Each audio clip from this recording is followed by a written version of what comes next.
Udhampur media, Udhampur media, Udhampur media, Udhampur media. की बात करूं, जब जितेंद्र सिंह द्वारा देवी का का दौरा किया जाता है, वहां पर भी पत्रकारों को कवरेज करने से जो है बैन कर दिया जाता है। काफी शर्मनाक वाकया है।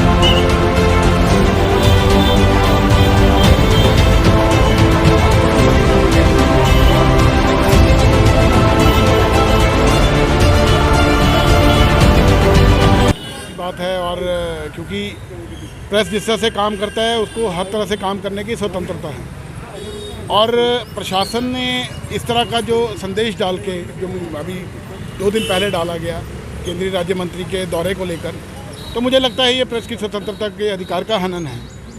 और समझ में ये नहीं आता, प्रशासन कहता है देविका का प्रोजेक्ट A क्लास हो रहा है, बहुत अच्छा काम हो रहा है, ठेकेदार कहते हैं बहुत अच्छा काम हो रहा है, इवन केंद्रीय मंत्री और भाजपा नेता भी इस चीज़ का ढिंढोरा पीटते हैं कि काम बहुत अच्छा हो रहा है।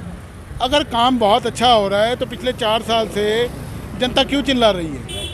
हर संगठन क्यों खिलाफत कर रहा है? सिर्फ भाजपा ही हैं जो इस प्रोजेक्ट की वाहवाही कर रहे हैं। देविका के आसपास रहने वाले लोग, उनको समझ नहीं आ रहा प्रोजेक्ट क्या बन रहा है, क्या दिखाया गया है। इस प्रोजेक्ट के लिए बहुत बड़ी लंबी लड़ाई लंबे समय से अनिल पाबा जी लड़ते आए हैं। वो कह रहे हैं कि प्रोजेक्ट हमने जो प्रोजेक्ट किया कि ये उसके बिल्कुल उलट बन रहा है, पाइपें डाली जा रही हैं और 50% के करीब काम हो चुका है देविका का। 2 दिन पहले हेल्पलाइन बनती है, लोग सुझाव दें। अब मुझे एक चीज़ बताइए, एक इमारत पूरी खड़ी हो जाए उसको क्या करेंगे आप? गिरा के बनाएंगे? 180 करोड़ रुपए से ज़्यादा का फंड है ये, और ये लोगों की मेहनत की टैक्स का पैसा है।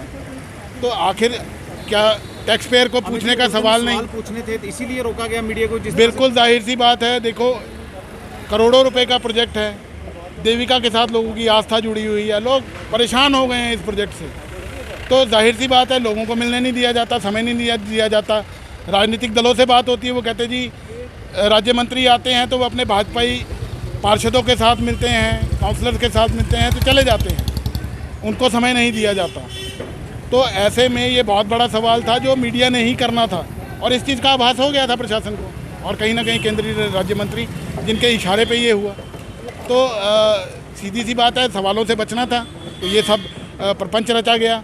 कोविड प्रोटोकॉल का हवाला दिया गया। मैं प्रशासन से पूछना चाहता हूँ, वो 1.5 साल जो मीडिया ने आपके साथ कंधे से कंधा मिला के जागरूकता की है, हर एक आपकी बात, जब सब लोग घरों में कैद थे, प्रशासन बाहर नहीं जाता था, मीडिया के बंधु ऐसे लोग थे जो बाहर जाके अपनी जान जोखिम में डाल के काम करते थे, प्रशासन और जनता के बीच में सेतु बने हुए थे, सूचनाओं का आदान प्रदान करते थे। क्या तब ये प्रोटोकॉल लागू नहीं होते थे? वैक्सीनेशन हुई, पत्रकारों को बिल्कुल नज़रअंदाज किया गया, किसी पत्रकार को वरीयता नहीं दी गई वैक्सीनेशन में। इवन कई लोगों ने ये बात रखी भी, लेकिन उसके बावजूद भी आपको मालूम है कि अभी अभी स्पेशल कैंप लगा है, तो 1.5 साल के बाद पत्रकारों को वैक्सीनेशन मिली है। तो जब तो प्रशासन को ज़रूरत है तो मीडिया बहुत अच्छा काम कर रही है, ऐसे में रोक देते हैं। तो प्रेस जो है अपने कार्य क्षेत्र में किसी को घुसने नहीं देगी, और ना ये अधिकार प्रशासन को देती है, ना ही किसी और को। प्रशासन का ये रवैया साफ बताता है देविका प्रोजेक्ट में कहीं ना कहीं छोटी नहीं बहुत बड़ी गड़बड़ियाँ हैं, और इस तरह का प्रतिबंध लगा के पूरे मीडिया का ध्यान उसने केंद्रित कर दिया है।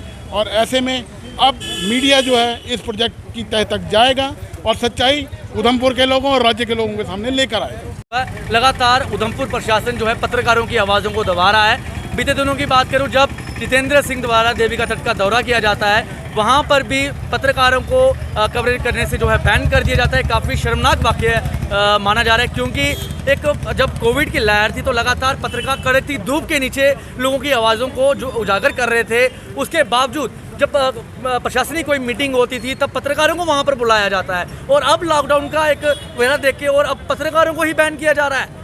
क्या बैन इसलिए किया गया ताकि पत्रकार जो है डॉक्टर जितेंद्र सिंह से सवाल नहीं कर सके, जबकि लगातार लोग जो है रोष व्यक्त कर रहे हैं अपना कि देविका तट को लेकर, जो वहाँ पर देविका प्रोजेक्ट को लेकर जो घोटाले चल रहे हैं उसको लेकर हम सवाल जो है डॉक्टर जितेंद्र सिंह से ना करें, इसलिए हमें जो है वहाँ पर कवरेज करने से मना किया। पर अब जो है उधमपुर के पत्रकार चुप नहीं बैठेंगे। ये अगर वीडियो प्रशासनिक अधिकारी कोई भी देख रहा हो, हम उन्हें चेताना चाहते हैं, अब उधमपुर का पत्रकार कोई भी चुप नहीं बैठेगा, मुंह तोड़ जवाब देगा, क्योंकि जिस तरह से लगातार पत्रकारों की आवाज़ को दबाया जा रहा है, पर अब जो है पत्रकार की आवाज़ को नहीं दबाया जा सकता।